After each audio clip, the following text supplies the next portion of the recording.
हिंदी साहित्य से संबंधित यह 50 महत्वपूर्ण प्रश्न है जो नेट, पीजीटी, टीजीटी और अन्य हिंदी एग्जाम के लिए बहुत उपयोगी है।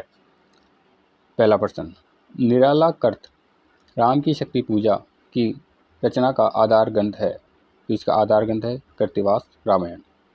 अगला प्रश्न, आत्मजय किसकी रचना है, तो ये रचना है कुंवर नारायण की। अगला प्रश्न, नई कहानी आंदोलन की प्रारंभ करता है, तो इसके प्रारंभ करता है कमलेश्वर, मोहन राकेश, राजेंद्र यादव। अगला प्रश्न, डिंगल भाषा का संबंध किस साहित्य से है, तो इसका संबंध है राजस्थानी साहित्य से। अगला प्रश्न, मैं बोरी साइला किसकी रचना है, तो ये रचना है महुआ माझी की। अगला प्रश्न, मेरे राम का मुकुट भीग रहा है, यह किसका निबंध है, तो ये निबंध है विद्यानिवास मिश्र का। अगला प्रश्न, अरे या रहेगा याद किसके द्वारा रचित यात्रावर्त है, तो यह है अज्ञे द्वारा रचित। संतो बाई आई ज्ञान की आंधी रे पंक्ति में कौन सा अलंकार है, तो इस पंक्ति में है रूपक अलंकार। अगला प्रश्न, साहित्यिक मीमांसकों ने वीरता के कौन कौन से वेद किए हैं, तो इन्होंने वेद किए हैं युद्धवीर, दानवीर, दयावीर।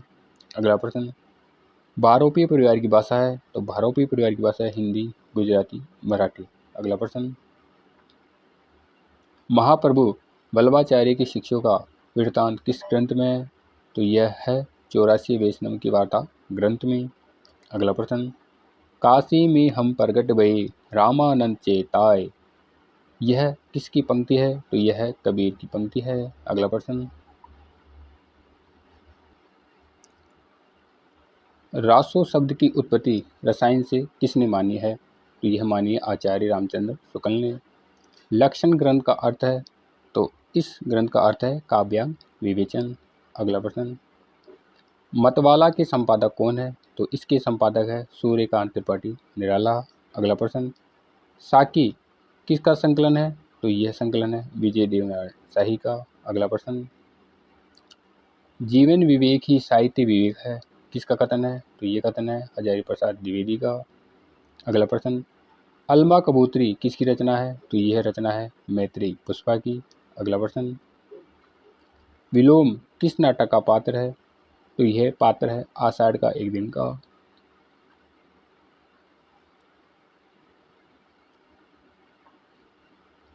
चितवन की छा निबंध संग्रह के रचयिता कौन है, तो इसके रचयिता है विद्यानिवास मिश्र। अगला प्रश्न, अनुमितिवाद की प्रतिष्ठाता कौन है, तो इसके प्रतिष्ठाता है शंकु। अगला प्रश्न, काव्यालंकार के रचयिता कौन है, तो इसकी रचयिता है भामह। अगला प्रश्न, राहुल सांगरताय ने हिंदी का प्रथम कवि किसे माना है, तो इन्होंने माना है सरहपाद को। अगला प्रश्न, पहले मैं सन्नाटा बनता हूँ किसकी पंक्ति है, तो ये पंक्ति है अज्ञे की। अगला प्रश्न, इंदु पत्रिका की संपादक का नाम है, तो इस पत्रिका के संपादक का नाम है अंबिका प्रसाद गुप्त। अगला प्रश्न, रस गंगाधर किसका ग्रंथ है, तो यह ग्रंथ है पंडित राज जगन्नाथ का। अगला प्रश्न, आवारा मसीहा रचना किसके जीवन पर आधारित है, तो यह है शरद चंद्र के जीवन पर आधारित।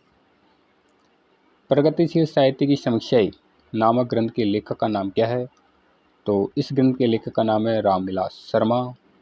अगला प्रश्न, the principles of literary criticism किसका ग्रंथ है, तो ये ग्रंथ है आई ए रिचर्ड्स का। अगला प्रश्न, पाउमचरियु किसकी रचना है, तो ये रचना है स्वयंभू की। अगला प्रश्न, खड़ी बोली के लिए सुनीति कुमार चटर्जी जी ने किस शब्द का प्रयोग किया है, तो इन्होंने प्रयोग किया है जनपदीय हिंदुस्तानी का। शिवपालगंज किस उपन्यास से संबंधित है, तो यह संबंधित है राग दरबारी से। अगला प्रश्न, गोस्वामी तुलसीदास की रचना कवितावली किस भाषा की रचना है, तो यह है ब्रज भाषा की। छायावाद को स्थूल के प्रति शिक्षण का विद्रोह किसने कहा, तो ये कहा डॉक्टर नागेंद्र ने। अगला प्रश्न, सूफी प्रेमाख्या काव्य परंपरा में आराध्य को प्राय किस नाव से देखा गया है? तो ये देखा गया है प्रेमिका के रूप से। अगला प्रश्न, अंधा युग नाटक क्या है? तो यह एक गीति नाट्य है। अगला प्रश्न, हिंदी के किस आलोचक ने देवरानी जेठानी की कहानी को हिंदी का प्रथम उपन्यास माना है? तो यह है गोपाल राय। भरतमुनि के अनुसार काव्य में कुल कितने गुण हैं? तो यह है 10। अगला प्रश्न, सिक्कर से सागर तक किस रचनाकार की जीवनी है? तो यह जीवनी है अज्ञे की।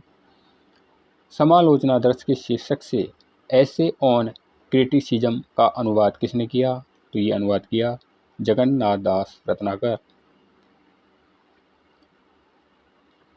अगला प्रश्न, संस्कृत का क्षेत्र किस सीमा तक विस्तृत था? तो यह था सार्वदेशिक तक। अगला प्रश्न, जातीय भाषा के रूप में किस भाषा को मान्यता मिली? तो वह भाषा है बांग्ला। अगला प्रश्न, संस्कृत से सीधा संबंध किस भाषा का है? तो वह है प्राकृत भाषा से। पुष्पदंत की किस शताब्दी की कवि थी? तो पुष्पदंत 10वीं शताब्दी की कवि थी। अगला प्रश्न, दोहा कोश किसकी रचना है? तो यह है सरह पाकी। साहित्य लेरी की रचनाकार कौन है? तो इसकी रचनाकार है सूरदास। अगला प्रश्न, अष्टछाप की स्थापना किसने की? तो यह स्थापना की विठल नाथ ने। गोस्वामी तुलसीदास की अंतिम रचना कौन सी है? तो इनकी अंतिम रचना है हनुमान बाहु। अगला प्रश्न, चंडी चरित्र किसकी रचना है? तो यह रचना है गुरु गोविंद सिंह की। 50वां और आखिरी प्रश्न, राजा लक्ष्मण सिंह ने अभिज्ञान शाकुंतलम का अनुवाद कब किया? तो इन्होंने अनुवाद किया 1863 ईस्वी में। इस प्रकार हमारी ये 50 महत्वपूर्ण प्रश्न समाप्त हुए। यह वीडियो आपको कैसा लगा कमेंट्स करें, लाइक करें, शेयर करें और आने वाली वीडियो को देखने के लिए सब्सक्राइब करें। धन्यवाद।